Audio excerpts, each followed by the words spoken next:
I was finishing up reviewing the last details of an important project at the office when my cell phone vibrated.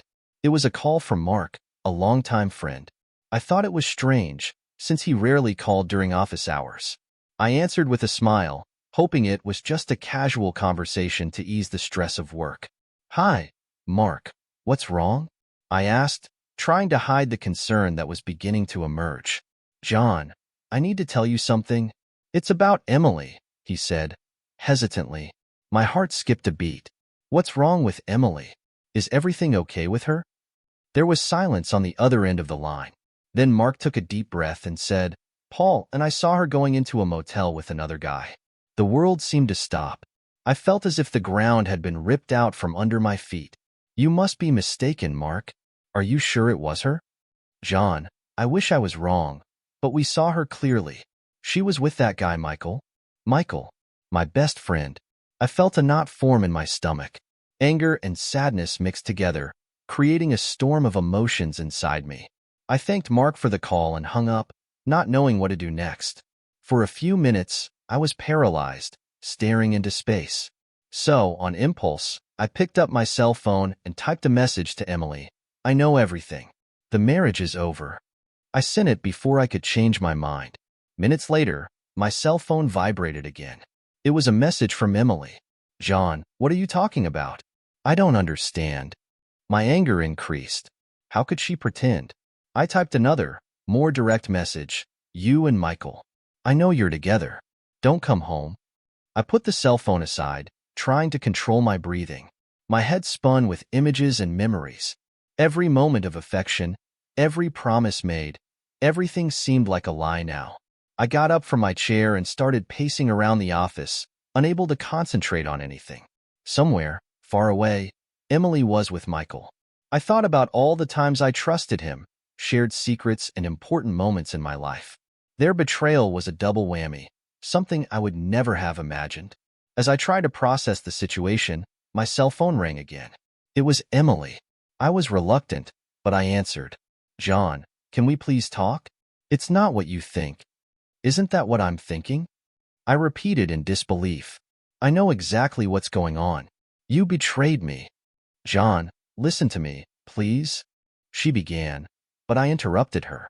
"There's nothing to listen to, Emily. You made your choice. The marriage is over." She started crying on the other end of the line, but I couldn't feel sorry. The pain she had caused was very deep. I hung up before she could say anything else and threw the phone on the table. I sat down again, trying to regain control.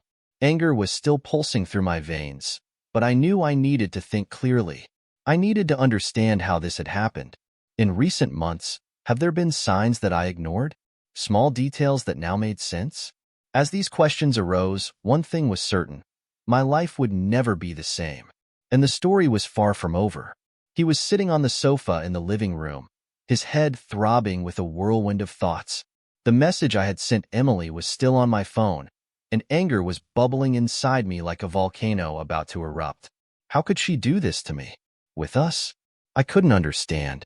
I began to remember the last few months, every little sign I had ignored, every moment that now made sense in this devastating new light.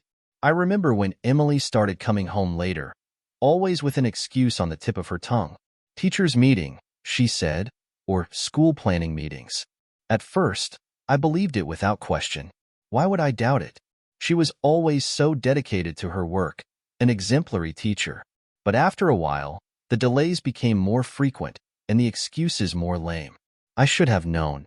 Last Friday, for example, she arrived home with her hair a little messy and a strange smile on her lips. "Sorry I'm late, love."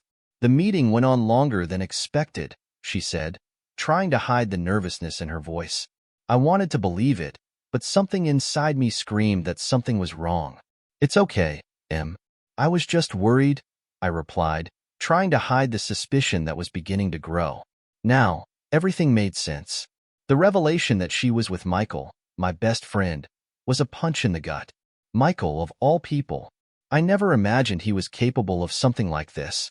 The pain of betrayal was unbearable. Suddenly, my cell phone vibrated. It was a message from Emily. "John, please don't do anything rash. Let's talk," the message said. I felt a mix of anger and sadness reading that. How did she have the courage to ask to talk after everything? I took a deep breath and replied, "Don't come home, Emily. I need some time to think." Across town, Emily was leaving the motel with Michael. She looked visibly shaken, her face pale and her eyes wide with panic. Michael tried to grab her arm, but she broke free. "Emily, calm down. Let's solve this together," he said, trying to calm her down. "How can you say that, Michael? He knows everything. Don't you understand?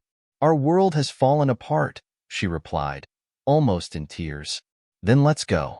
We can run away together, start over somewhere else," Michael suggested, trying to sound hopeful. But Emily shook her head, undecided. She was worried about the consequences, about what would come next. "I don't know, Michael. I don't know if I'm ready for this," she said, her voice shaking. Emily knew that the decision she made now would change their lives forever. She looked at Michael, trying to find some reassurance in his words, but everything seemed uncertain. "I need to think. I need some time," she said finally, pulling away from him. Meanwhile, I was at home, trying to pick up the pieces of my broken heart. Every little detail, every suspicious moment, came back to me with painful clarity. Emily's message, asking to talk, only increased my confusion. How could she do this to me? With us? I sat on the couch, eyes fixed on my cell phone, hoping, perhaps, that a magical answer would appear. But all I felt was an immense emptiness. The pain of betrayal, not just from Emily but also from Michael, was unbearable. I knew nothing would be the same as before. And at that moment, I realized that I needed to make a decision that would change our lives forever. The day after that devastating message, my mind was a whirlwind of emotions. I could barely think straight, but I knew I needed to find Michael, my best friend, and confront him. The idea that he, of all people, could be involved with Emily was simply unbearable. What hurt me most was the double betrayal, from the woman I loved and the friend I trusted blindly. I drove to Michael's office, my heart pounding in my chest. He greeted me with a smile that quickly faded when he saw my expression. "John, what's going on? You look like a hurricane about to destroy everything in its path," he said, trying to remain lighthearted. "Michael, we need to talk." "Now," I said, my voice firm, with no room for evasions. He closed the office door and sat down, looking uncomfortable. "What's this about?" he asked, but I could see in his eyes that he already knew. "You and Emily," I replied, feeling the anger and pain boil over. "I know about you too." The silence that followed was deafening. Michael lowered his head, unable to look at me. "John, I don't know what to say. I never wanted this to happen." "You never wanted this to happen? How can you say that? You knew exactly what you were doing." I shouted, unable to contain my fury. "You were my best friend, Michael. How could you betray my trust like that?" He tried to justify himself, stuttering. "John, I'm so sorry. It was a weak moment. Emily was feeling alone, and so was I." "Weakness? Is that all you have to say?" I retorted, my voice full of contempt. "You destroyed my marriage, my life, and all you can say is that it was a moment of weakness?" Michael stood up from his chair, finally looking at me. "Look, John, I know nothing I say is going to make this right. I know I messed up, but please try to understand. We were lost." "Lost? Lost? You were lost in my house with my wife while I was working to support us," I shouted, feeling my voice shaking with anger. "I never want to see you again, Michael. Never again." He was silent, and I left his office, feeling as if a huge weight had been lifted from my shoulders, but at the same time, an unbearable pain remained. When I returned home, I found Emily in the hallway, packing her things. She looked at me with her eyes red from crying. "John, please, can we talk?" she begged, her voice weak. "There's nothing to talk about, Emily. You made your choice," I replied coldly. "I know I messed up, but I love you, John. I never wanted to hurt you like this," she said, tears streaming down her face. "Love? You call that love?" I replied, feeling the bitterness in every word. "You cheated on me with my best friend. How can you talk about love?" She came closer, trying to touch my arm, but I moved away. "John, Please let me explain. I was feeling so alone. You were always busy, always distant. I didn't know how to reach you anymore. Don't try to blame it on me, Emily. I was busy working for us. For our future, I said, feeling the pain and anger mix again. I know, and I'm sorry. But please don't kick me out like that. We can try to work this out, she pleaded. Settle? There's nothing to settle. Our marriage is over, Emily. It ended the moment you decided to betray my trust, I declared, feeling a strange sense of relief as I said those words. She collapsed to the floor, crying. I turned, without looking back, and left the house. I needed air, space, time to absorb everything that had happened. My world had fallen apart, but I knew that somehow I would need to find a way to rebuild it. When Emily walked through the door of our house, her look was full of guilt and despair. I was standing in the middle of the living room, trying to stay calm, but my heart was beating wildly in my chest. Betrayal was a poison that spread throughout my body, making me weaker by the second. John, please listen to me, she began, her voice shaking. I can explain everything. Explain what, Emily? I snapped, anger showing in every word. Explain how you destroyed our marriage, how you lied and cheated on me with my best friend. What is there to explain? She took a step forward, her eyes watering.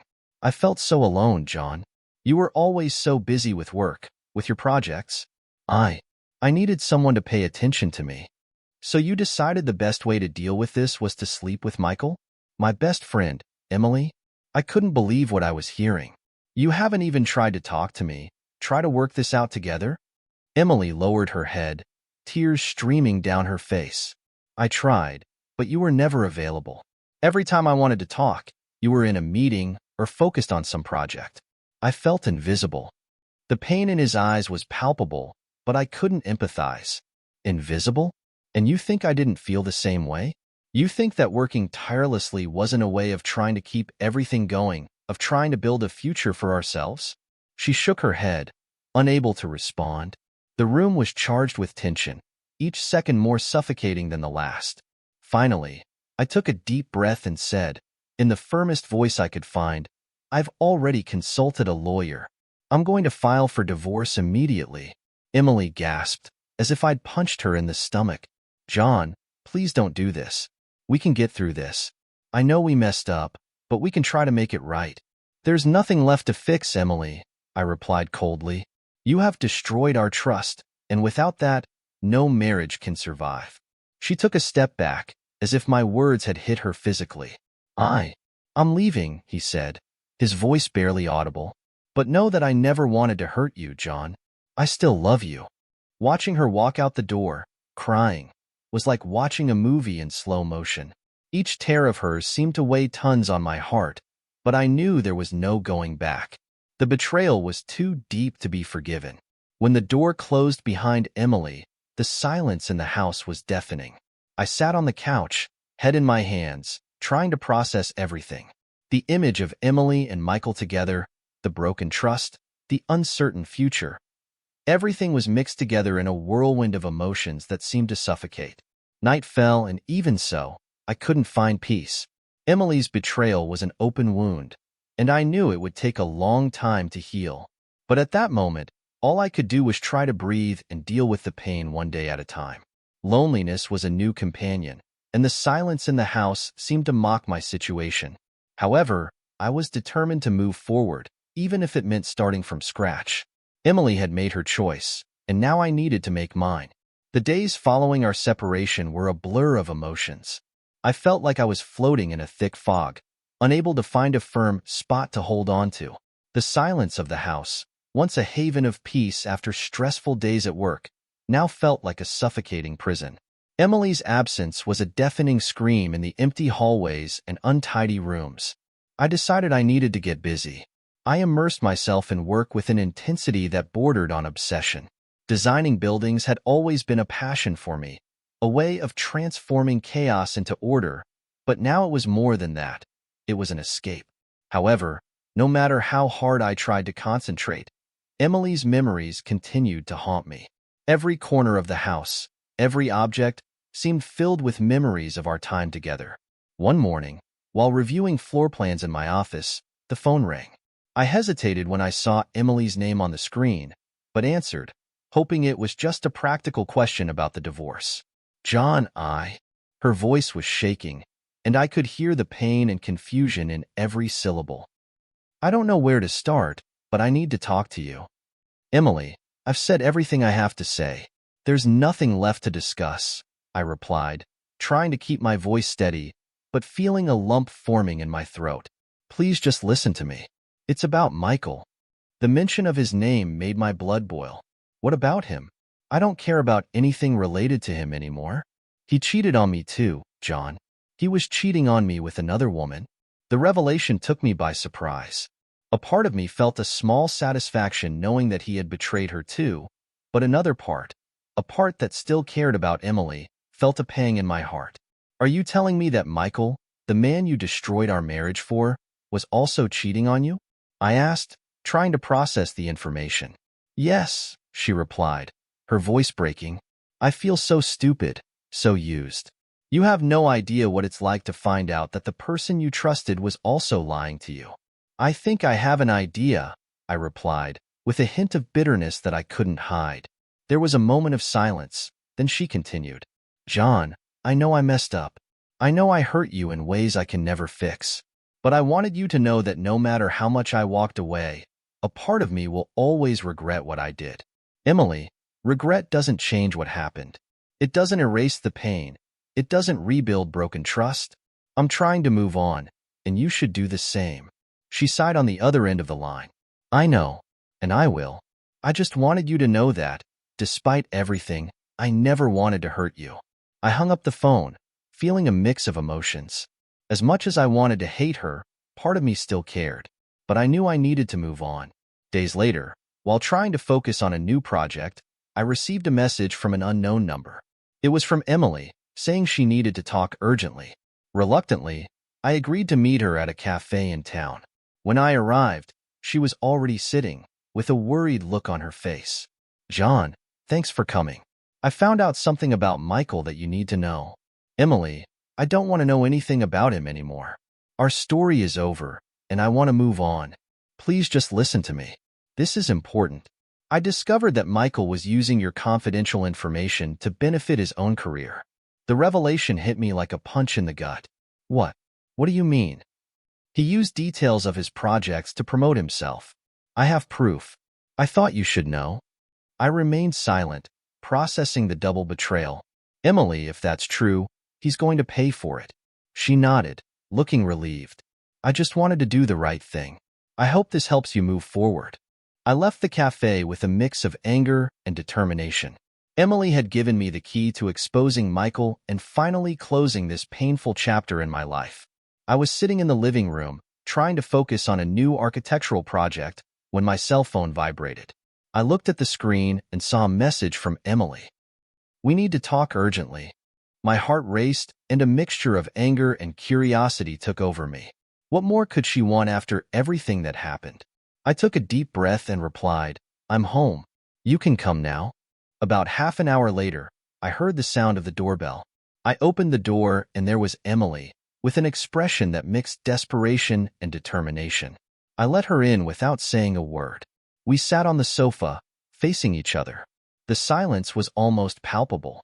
John, I know you don't want to see me, but this is important. It's about Michael, she began, her voice shaking. I don't want to hear anything more about him, I replied, trying to remain calm. He's already done enough damage. Please, just listen to me, Emily insisted, her eyes glistening with tears ready to fall. Michael was using your confidential information to benefit his own career. I have proof. That caught me off guard. What do you mean, using my information? She pulled a flash drive out of her pocket and placed it on the table. I found this on his laptop. They're your projects, ideas you've shared with him over the years. He was stealing your work, John. And worse, he used this information to get you the promotion you should have received. I picked up the flash drive with shaking hands and connected it to my laptop. I opened the files and started reading. My heart sank as the truth unfolded before me. There were my projects, my ideas, everything being presented as if they were Michael's. I don't believe this, I muttered, feeling a mix of anger and betrayal. He was my best friend. I know, Emily said, her voice full of remorse. And that's why I needed to tell you. I know I betrayed you in many ways, but this is something you need to work through. I took a deep breath, trying to absorb everything. Why are you telling me this now? What's in it for you? I get nothing, she replied, with sincerity in her eyes. I just couldn't let him get away with it. I already lost you, but I can't let him destroy your career too. I looked at her, realizing the seriousness of her words. Maybe it was her last attempt at redemption, a way of trying to do something right after so much chaos. Thanks for telling me, he said finally, but that doesn't change anything between us. I know, she replied, lowering her head. I just want you to know. We said goodbye in silence. After she left, I called my lawyer and explained the situation. He advised me to gather all the evidence and schedule a meeting with the company's management. 2 days later, he was sitting in the boardroom with the directors, presenting the evidence against Michael. Their expressions changed from surprise to outrage as I detailed the professional betrayal. This is unacceptable, said the director general, rising from his chair. Michael will be fired immediately, and we will take necessary legal action. I felt relief mixed with sadness. Michael, my best friend, had revealed himself to be a traitor in every way possible. But at least now he would face the consequences of his actions. When I left the meeting, I got a text from Emily. I hope everything went well. I wish you the best. I responded with a simple thank you. I knew that, despite everything, I needed to move on. Emily and I had found emotional closure. Our lives would take different paths, but at least this painful part of our story was coming to an end. I walked to the park near the office and sat on a bench, watching the leaves fall from the trees. Maybe it would be a new beginning for both of them, a peaceful start, even if they were separated.